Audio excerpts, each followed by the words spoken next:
हर हर महादेव। क्या आप जानते हैं गंगा नदी का जल नील धारा की तरफ नीला क्यों है? आइए जानें कैलाश गिरी जी से। सावन मास जी श्रावण मास महादेव का अत्यंत प्रिय मास है, कांवड़ का मास है, जी गंगा जल का मास है। सावन मास में भगवान शिव 1 महीने कहाँ निवास करते हैं? हरिद्वार में।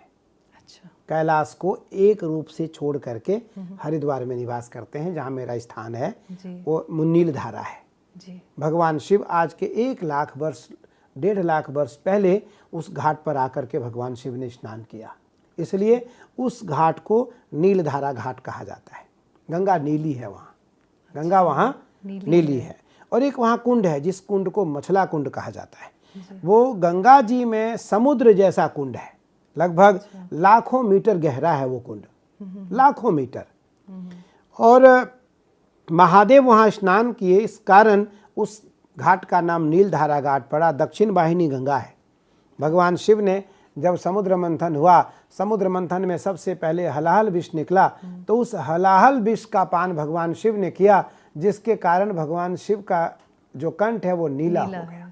तो भगवान शिव को विष के जलन के कारण वो जलन होने लगा और महादेव उस घाट पर आकर के अपने जलन को शांत करते हैं गंगा जल पी करके, गंगा जल पी करके। तो जिस कारण वहाँ का गंगा, वहाँ की जो गंगा है वो नीली हो गई है, वहाँ की गंगा नीली हो गई है। और दक्षिण वाहिनी गंगा है, दक्षिण वाहिनी गंगा है। गंगा इस धरा की माँ है। गंगा क्या है? माँ है। गंगा नदी नहीं है, गंगा माँ है। गंगा पृथ्वी की कलयुग की प्रत्यक्ष माँ है।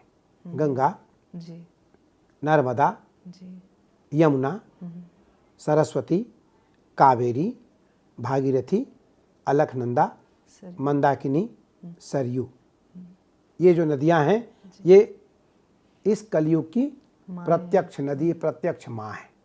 और जलों में सर्वश्रेष्ठ जमुना जी का जल है। गंगा जी का जल जल नहीं, गंगा जी का जल अमृत है।